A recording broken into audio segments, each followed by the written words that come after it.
Good morning. आज हम BEd fourth semester में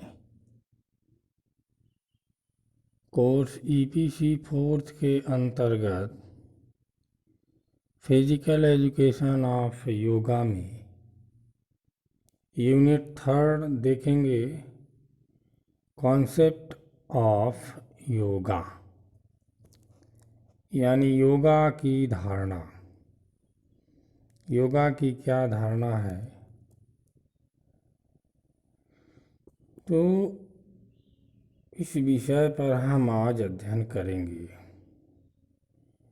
योगा की धारणा ये है कि चित्त को किसी एक विचार में बांध लेने की क्रिया को धारणा कहा जाता है। जैसे हम इस समय लॉकडाउन में अपने घरों में हैं, एक धारणा के साथ संयम बरत रहे हैं। संयम बरतना भी एक योग है। यह शब्द धृत धातु से बना है। पतंजलि के अष्टांग योग का यह 6वां अंग या चरण है। योग के 8 अंगों में धारणा 6वां अंग है। धारणा पानी धारण करना, लेना। धारणा यानी धारण करना, जीवन में लाना या ग्रहण करना आदि से संबंधित है। योग का अर्थ मिलाप करना आदि से संबंधित है। मिलाप क्या है? आत्मा और परमात्मा के मिलन को योग कहा जाता है। समस्त मानव जाति, पशु पक्षी, पेड़ पौधे आदि सब में परमात्मा दिखने लगते हैं। कब? जब स्वयं को स्वयं में स्थिर करने की साधना और धारणा बन जाती है, जैसे आज बनी हुई है। स्थूल व सूक्ष्म किसी भी विषय में, अर्थात हृदय, भित्ति, नासिका या ओम शब्द आदि आध्यात्मिक प्रदेश तथा इष्ट प्रदेश देवता के मूर्त में चित्त को लगाना ही धारणा कहलाता है। जैसे बताया गया कि यम, नियम, प्राणायाम आदि के उचित अभ्यास के बाद यह कार्य सरलता से होता है। प्राणायाम से प्राण वायु और प्रत्याहार से इंद्रियों के बस में होने से चित्त में दुविधा नहीं रहती है, जिससे शांत चित्त किसी एक लक्ष्य पर सफलतापूर्वक लगाया जा सकता है। योग की अवधारणा विभिन्न क्षेत्रों में है।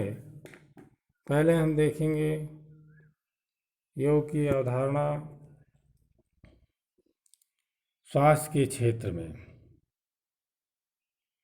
वर्तमान समय में भारत ही नहीं बल्कि विदेशों में भी योग का स्वास्थ्य के क्षेत्र में उपयोग किया जा रहा है। स्वास्थ्य के क्षेत्र में योगाभ्यास हुए हैं। अनेक शोधों से आए सकारात्मक परिणामों से योग विद्या को पुनः एक नई पहचान मिल चुकी है।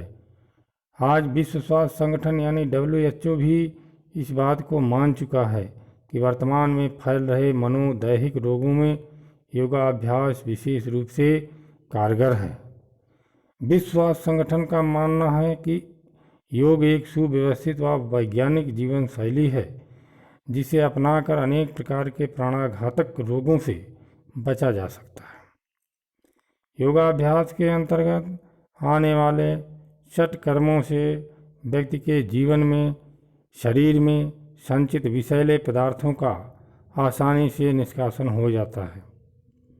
वहीं योगाभ्यास से शरीर में लचीलापन बढ़ता है और नस नाड़ियों में रक्त का संचार होता है।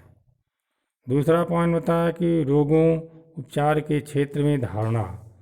आज के इस प्रतिस्पर्धा व विलासिता के युग में अनेक रोगों का जन्म हुआ है, जिन पर योगाभ्यास से विशेष लाभ देखने को मिलता है। संभवतः रोगों पर योग के इस सकारात्मक प्रभाव के कारण ही योग को पुनः प्रचार प्रसार मिला। रोगों की चिकित्सा में इस योगदान में विशेष बात यह है कि जहाँ एक ओर रोगों की एलोपैथी चिकित्सा में कई प्रकार के दुष्प्रभाव के लाभ प्राप्त करता है, वहीं रोग हानि रहित पद्धति है। आज योग द्वारा दमा, उच्च व निम्न रक्तचाप, हृदय रोग, मधुमेह, चिंता, अवसाद आदि रोगों का उपचार किया जा रहा है। बड़े पैमाने पर इसका उपचार किया जा रहा है। अगला पॉइंट बता, खेल कूद के क्षेत्र में धारणा। योग अभ्यास का खेल कूद के क्षेत्रों में भी अपना एक विशेष महत्वपूर्ण योगदान है। विभिन्न प्रकार के खेलों में खिलाड़ी अपनी कुशलता, क्षमता व योग्यता आदि बढ़ाने के लिए योग अभ्यास की सहायता लेते हैं। योगाभ्यास से खिलाड़ी जहां तनाव के स्तर में कमी आती है, वहीं दूसरी ओर इससे खिलाड़ियों की एकाग्रता व बुद्धि तथा शारीरिक क्षमता भी बढ़ती है। क्रिकेट के खिलाड़ी बल्लेबाजी में एकाग्रता लाने, शरीर में लचीलापन बढ़ाने तथा शरीर की क्षमता बढ़ाने के लिए रोजाना योगाभ्यास को समय देते हैं। अगला पॉइंट बताया, शिक्षा के क्षेत्र में धारणा। शिक्षा के क्षेत्र में बच्चों पर बढ़ते तनाव को योगाभ्यास से कम किया जा रहा है।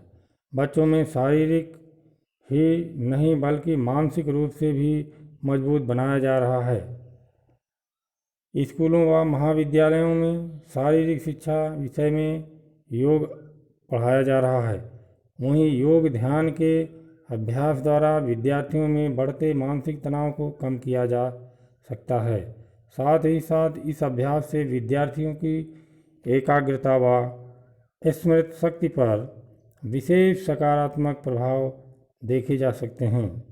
शिक्षा के क्षेत्र में योग के बढ़ते क्रम में अन्य कारण नैतिक जीवन पर सकारात्मक प्रभाव है। आजकल बच्चों में नैतिक मूल्यों को पुनः स्थापित करने के लिए योग का सहारा लिया जा रहा है। दूसरों के साथ हमारे व्यवहार और हमारे कर्तव्य को सिखाया जा रहा है। वहीं नियमों के प्रति बच्चों को स्वयं अनुशासन स्थापित करना भी सिखाया जा रहा है। अगला है पारिवारिक क्षेत्र में धारणा। व्यक्ति का परिवार समाज की एक महत्वपूर्ण इकाई है। व्यक्ति, परिवार समाज की एक महत्वपूर्ण इकाई होती है तथा पारिवारिक संस्था व्यक्ति के विकास की नींव होती है। योगाभ्यास से आए अनेकों सकारात्मक परिणामों से यह भी ज्ञात हुआ है कि यह विद्या व्यक्ति में पारिवारिक मूल्यों एवं मान्यताओं को भी जागृत करती है। योग के अभ्यास व इसके दर्शन से व्यक्ति में प्रेम, आत्मीयता, अपनत्व एवं सदाचार जैसे गुणों का विकास होता है और निसंदेह ये गुण एक स्वस्थ परिवार की आधारशिला होते हैं। वर्तमान में घटती संयुक्त परिवार प्रथा में अनेक प्रकार की समस्याओं को जन्म दिया है। आज परिवार का सदस्य संवेदनहीन, असहनशील, क्रोधी, स्वार्थी होता जा रहा है, जिससे परिवार की धुरी धीरे धीरे कमज़ोर होती जा रही है। लेकिन योगाभ्यास से इस प्रकार की दुष्प्रवृत्तियों स्वतः ही समाप्त हो जाती हैं। योग विद्या में निर्देशित अहिंसा, सत्य, अस्तेय, ब्रह्मचर्य, अपरिग्रह, शौच, संतोष, तप, स्वाध्याय व ईश्वर प्रणिधान पारिवारिक वातावरण को सुसंस्कारित और समृद्ध बनाते हैं। लास्ट है सामाजिक महत्व की धारणा। स्वस्थ नागरिक से स्वस्थ परिवार बनता है तथा एक स्वस्थ एवं संस्कारित परिवार से एक आदर्श समाज की स्थापना होती है। इसीलिए समाजोत्थान में योग अभ्यास को सीधा देखा जा सकता है। सामाजिक गतिविधियाँ व्यक्ति के शारीरिक एवं मानसिक दोनों पक्षों को प्रभावित करती हैं। आज प्रतिस्पर्धा के इस युग में विशेष महत्व है। और भी अनेक प्रकार की धारणाएं हैं योग की। Thank you.